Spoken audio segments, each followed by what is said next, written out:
Hello, everybody. Welcome back to Basics with Barbara. My name is Karen Midlow, and I'm joined here with Christine Zoza. And we are so grateful to have Barbara Karnes join us. Barbara has been involved in the hospice movement for more than 40 years and has written many, many books, published in many languages. And we are so grateful that she donates her time to be with us, to educate us, and to educate all of our followers out there. We're really grateful to All Set Persons Funeral Channel and Hillcrest Memorial Gardens, along with Ancora, for sponsoring this channel.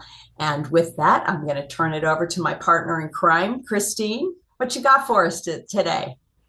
Thanks so much, Karen. Thank you, as always, Barbara, for being able to share your wisdom and all of these beautiful educational tools for people to take into their journey as they're caring for their loved one and experiencing their own end of life experience.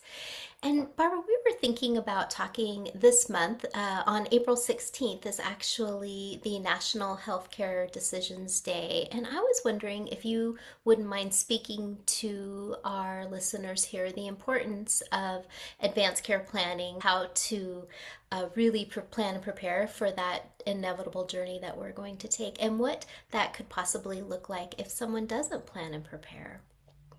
Well, I think what most people don't realize is if you don't have advanced planning, then your healthcare will go according to the medical model. And if you have a life-threatening, a life-ending situation, um, the medical model is to treat the disease and to do absolutely everything possible to keep a body, literally body, alive. There are times and situations where really doing everything medically possible to keep a person's breathing is not in the best interest of the person. If I have a life-threatening illness and it's not fixable, then personally want to be able to die gently and with my family around. I want my plans to be implemented. That's not going to happen unless I have an advance directive. And most of us don't understand an advance directive. And what it is it's written, it's notarized, hopefully, and it outlines what we want medically if we can't speak for ourselves.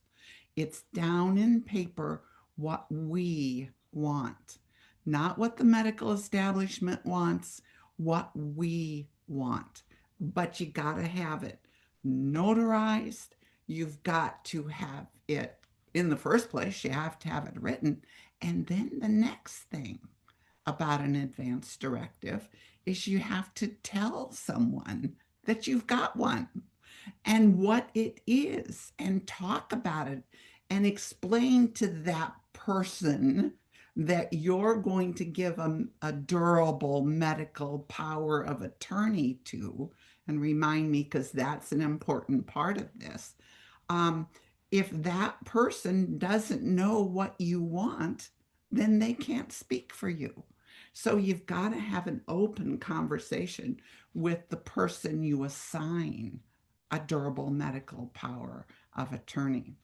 While I'm thinking about it, I'm also going to say that anyone over 18 needs to have an advance directive.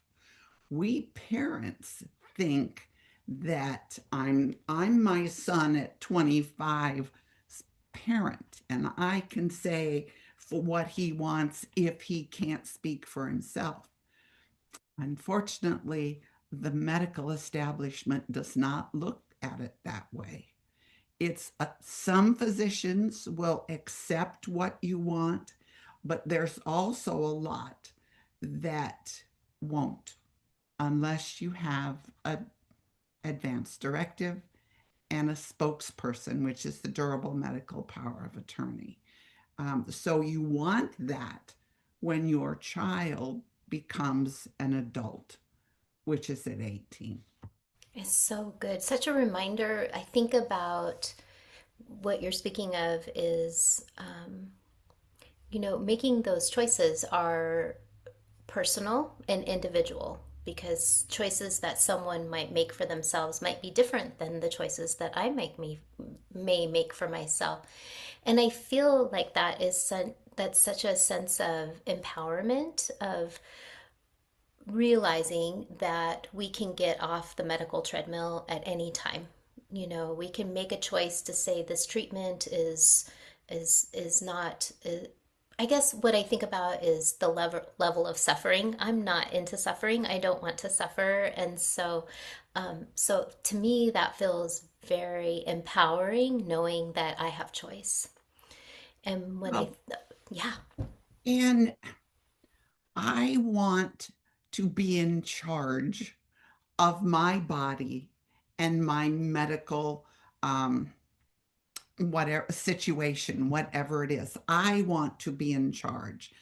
But the only way I'll be in charge is if I have an advance directive that will outline what I want when I can't speak for myself.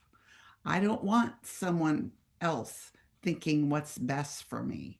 I want what I think is best for me, but it has to be in writing, needs to be notarized, and you need a durable medical power of attorney um, person assigned as well. Those two, in my mind, go together.